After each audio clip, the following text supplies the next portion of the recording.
Ya, terima kasih Anda masih bergabung bersama kami di Market Bus. Kita menuju ke beberapa agenda yang menarik kita untuk cermati.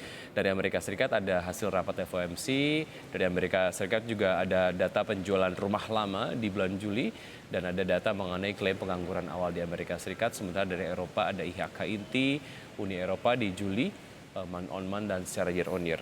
Kemudian dari emiten ada rencana RUPS ISAT hari ini, kemudian ada RELI atau RELI, juga akan RUPS, Medco, KUM dividen tunai, Indi DPS dividen tunai. Demikian sejumlah agenda yang patut Anda cermati pada hari ini pemirsa 18 Agustus 2022. Dan sudah tersambung melalui video conference bersama dengan Mas Indra Chen, Investment Bank PT Panin Sekuritas. Mas Indra, selamat pagi.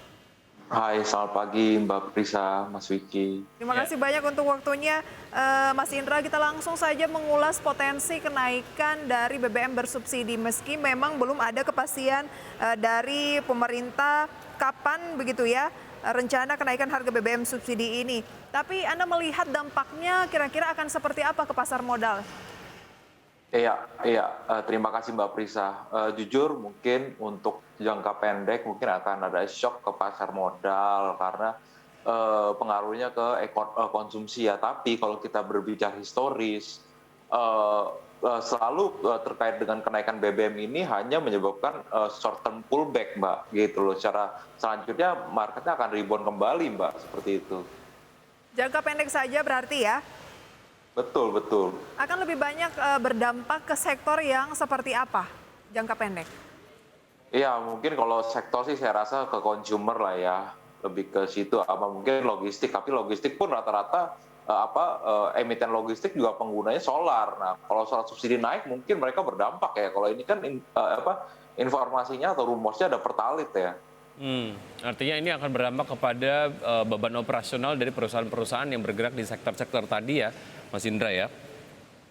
Ya mungkin kalau solar sih berdampak signifikan ya, tapi kalau cuma pertalit doang sih saya rasa hanya ke consumer aja ya, gitu. Oke, secara momentum menurut Anda apakah ini menjadi sebuah momen yang tepat lah? Karena kita tahu banyak dari kebutuhan-kebutuhan dari masyarakat sendiri yang juga memang mengalami kenaikan dari segi harga, Mas Indra. Dan sebetulnya jika kemudian dikatakan, ya oke mau tidak mau inilah sebuah pilihan yang memang harus diambil, subsidi ikutan apa yang harus diberikan kepada masyarakat agar setidaknya konsumsi dari masyarakat sendiri tidak terpangkas begitu dan teman-teman pengusaha juga tidak terlalu terbebani. Iya, terima kasih.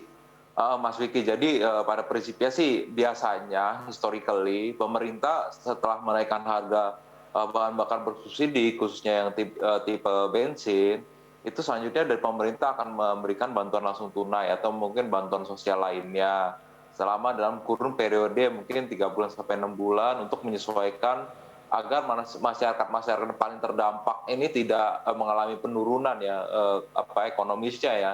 Seperti itu Mas, tapi dalam jangka menengah itu konsumen sudah mulai menyesuaikan gitu loh dengan harga keekonomisan yang baru BBM ini Mas, seperti itu. Oke, jadi tergantung nih sekarang kebijakannya nantinya ini akan disertai dengan bantuan yang seperti apa gitu ya, Mas Indra ya?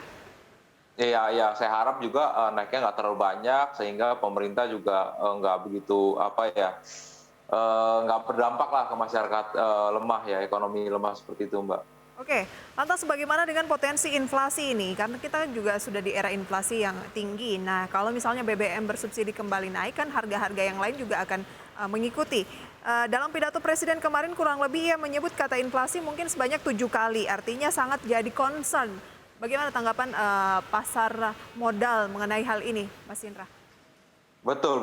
Nah, inflasi ini sebenarnya sama lah seperti kita di industri pasar modal menjadi momok sendiri ya. Kita kan berjuang di industri di pasar modal ini, capital market ini untuk mendapatkan return lebih tinggi daripada inflasi. Nah, kalau misalnya kita berbicara dari sudut pandang makroekonomi, pemerintah pernyataan Pak Jokowi ini mengindikasikan bahwa akan ada lonjakan inflasi. Nah, cuman besarnya seperti apa? Terus sumber daripada inflasinya apa yang hanya bisa kita estimasi saat ini adalah dari kenaikan bahan bakar sendiri. Nah, saya khawatirnya sebenarnya ini kode kepada masyarakat bahwa mungkin kenaikan harga bahan bakar bersubsidinya kayaknya cukup relatif besar, Mbak, seperti itu. Ya, artinya secara antisipasi begitu terkait dengan inflasi ini termasuk hal yang juga diantisipasi oleh pelaku pasar modal begitu ya, Mas Indra. Adakah sektor-sektor yang memiliki resiliensi cukup tinggi lah jika kemudian kita lihat beberapa hal-hal yang kemudian kita khawatirkan lah yang akan memberikan dampak negatif terhadap dinamika dari pasar modal di Indonesia. Inflasi, kemudian juga tadi penurunan dari daya beli dari masyarakat, ongkos logistik dan lain sebagainya. Adakah sektor-sektor yang kayaknya kalaupun terdampak juga yang nggak terlalu signifikan gitu, dan ini menarik untuk dicermati? Iya, kalau saya sih jagoan utama udah pasti yang paling nggak berdampak karena healthcare ya. Tapi yang saya lihat akan ada potensial momentum sebenarnya di perbankan ya. Perbankan sih mungkin sangat diuntungkan. Kenapa? Karena kan BI rate-nya belum naik gitu kan. Cost of fund mereka masih rendah, tapi inflasi tinggi mereka bisa pass through ke kredit line mereka. Seperti itu, Mas. Oke, jadi healthcare dan juga banking gitu Mas Indra ya?